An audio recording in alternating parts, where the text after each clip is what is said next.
Hey, everybody, thanks for tuning in. All right, we needed that one bad, to say the least. And, folks, the Habs won this game on Andrei Markov night number 79, my favorite Montreal Canadien of all time. Before we talk about this game and how the boys did me proud, and they got a much-needed 2 points for this current team. They did it on a night where it meant a lot to me. Like I said, my favorite Montreal Canadian of all time. So much I could say. The tribute was beautiful. Marky was emotional. He appreciated and was surprised that Jeff Molson even invited him out to do this tribute. And I don't get to say this very much, and Andre may never see this message, but sometimes you just have a favorite player, and you don't always know why. But there was something about Andrei Markov, and when he decided to stay and Sheldon Surrey left, I thought Surrey was going to be my favorite player, and I was going to get a Sheldon Surrey jersey, but that didn't end up being the case. I got an Andrei Markov jersey instead, and I got like 4 iterations of the Andrei Markov jersey, this one being the final one that I'm keeping forever. It's nothing to do with the fact that our names sound the same. I just love the way that he played, and Andrei Markov, an offensive defenseman. I never knew that it was a defenseman and not a forward until my adult playing days, mostly ball hockey. And Andrei Markov helped me discover how much fun I could have as an offensive defenseman. He helped me decide the kind of player I wanted to be. And all the players said everything they could about him. Carey Price, Alex Ovechkin paying huge tribute to him, Brendan Gallagher, Mike Komisarek, Jose Theodore, just to name a few.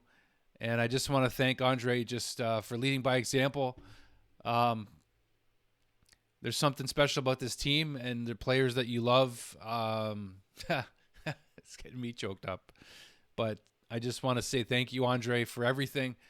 I honestly, you are my favorite player. You're my favorite player of all time. It's hard to pick one because there's so many players you fall in love with over the years. But if I have to pick one, you're the guy. And soft-spoken you are, but you led by example. And you showed that actions truly speak louder than words because you were a great player. And I wish you would have got to 1,000 games, 10 games short. But you left a special place in my heart. So I just want to say thank you. Thank you so much. Thank you for letting me share that, guys. Geez, I didn't think I was going to get choked up there. But you know what? There's special players. There's special people that come along your path. And I haven't had a chance to meet Andrei Markov yet, but one day, hopefully I will. So let's talk about this game. What an absolute massive bounce-back win after that loss to Ottawa last night. These Winnipeg Jets have been struggling as of late without their star goaltender, Connor Hellebuyck, their Vezina-winning goaltender, Connor Hellebuyck. But you know what? They made the Canadiens work for it. And this game had a bit of everything. I got to tell you, when a player like Andrei Markov gets honored, I mean, it brings me back to the days when the Canadiens were exciting. Regularly, right? The buzz was in the Bell Center. The chances were fast and furious early on. This was a very entertaining hockey game. It's rare sometimes to see the captain drop the gloves, but kudos to Adam Lowry for doing so. He just got back in the Winnipeg Jets lineup not that long ago. And frankly, I thought the hit on Alex Carrier was a very clean, good hit. He just kind of like floated up in the air, fell cleanly, got right back up. But Arbor Jack guy said, no more. He drops the gloves. I think he gets the decision as he gets those left hand shots in there. But kudos to Arbor Jack for knowing when to drop the gloves and stick up for your teammate and to show that the Habs haven't lost this Wolfpack mentality, because for a while you didn't know if they had it or not anymore. Mark Scheifele opens the scoring on a play where Kyle Connor pokes the puck in, and Mike Matheson leaves his check and goes over to take Connor, and then Connor gets the puck over to Scheifele. He roofs it glove side on Jakub Dobeš. It was a really nice goal, frankly, but then you get to the second period, and Juraj Slafkovsky scores yet another power play goal. His 9th of the season. The Canadiens are able to strike again on the power play. At the very least, even though sometimes it's their only way to score lately, it seems like, at least they're capitalizing on their chances. Suzuki to Caulfield to Slav, tic-tac-toe. That was a beautiful shot, beautiful play from the Habs. Kyle Connor, I mean, he's one of the best goal scorers in the game for a reason, and the Winnipeg Jets are happy that they re-signed him, I'm sure. He gets his 14th of the season, has too much time and space. He goes posting in on Dobeš. That was a beautiful shot. Not too long later, thankfully, Alex Carrier, might screw these up once in a while, but Alex Texier gets the puck in deep. Ivan Demidov wins his puck battle. He turns around, fires it out to Oliver Kapanen, and he buries his 8th of the season. Yes, Oliver Kapanen is not the ideal second-line center right now on the Canadiens, but as long as he's going to score, as long as he's going to create chances and help his team win, he's going to grow in his game. What a shot. What a goal. What a much-needed goal from Oliver Kapanen. No scoring in the third period, and then we get treated to a 3-on-3, which is just never boring. Jakub Dobeš makes a couple of saves. The Canadiens get chances. There's broken stick from Mike Matheson. Lane Hudson can't finish. Ivan Demidov can't finish. He goes glove. And you got to give a shout out to Eric Comrie because he was an outstanding goaltender in this game.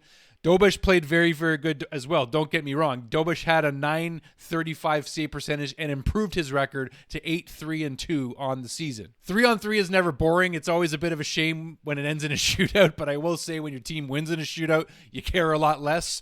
But it stinks to lose in a shootout. So thankfully, Cole Caulfield gets the only goal.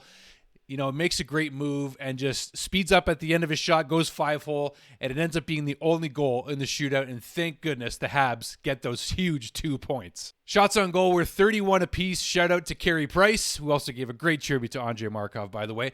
31 shots apiece. And yeah, again, I'm glad to see the Canadiens getting lots of shots, and they got to keep doing that. The Winnipeg Jets actually had 26 giveaways to Montreal's 15 in this game, which was pretty interesting. And you know what? Montreal had their fire back tonight, and kudos to them because they needed it. They desperately needed to get that fire back. It doesn't hurt to have a Habs legend, in my mind, in the building to create some excitement. But, man, the boys came ready to play tonight. They showed that last night was not who they are. That's the biggest thing they needed to show is that last night that wasn't who they are. I'm not going to say they're a playoff team just yet. I'm not going to eat my own words right now, but I will say that they are going to work hard, and I'm glad to see that they actually produced a result for their hard work. The ice time was spread around a little bit better. Of course, Jake Evans playing more in this game. Just guys that should have been playing more got more ice time, except for Zachary Bolduc. I don't get it right now what's happening with him, but I imagine he's not going to remain on the top line with Suzuki and Caulfield. If you can believe it, Bolduc only played .754 in this game, and it's a sure thing to me. I mean, the way it seems, you saw Texier playing well with Kapanen and Demidov, so you know that Slavkovsky, I mean, I don't know for sure, but it seems like they're going to have him back with Nick and Cole. And you know what? To see Slav be successful with Kapanen and Demidov, hats off to him for evolving his game, because Slavkovsky's game is going to grow more dominant as the years go on here. He's still not even close to his ceiling yet, and I am just happy to be able to say that. Joe Veleno went 80% in the faceoff dot. Hats off to him because, you know what, he doesn't get a ton of ice time,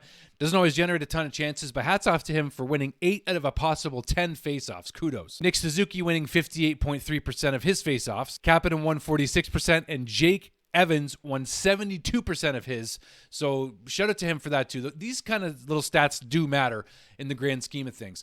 All right. That's all I got for you guys. That's a big win. They got a big matchup in Toronto coming this Saturday night. It's a game that matters to both teams. Who are these Canadiens? I think they're still figuring it out again a little bit here, but I'm encouraged by what I saw. Having these guys bounce back the way that they did. Leave a comment down below. Let me know your thoughts on this game. I needed this one. I have so much more energy tonight. Andrei Markov helping with that, of course. But thank you guys for watching. Hit like, hit hype. Thank you to my Deke Squad members, each and every one of you. I appreciate you so much. Thank you, guys. God bless you. God love you. We'll see you real soon. Thanks so much, guys.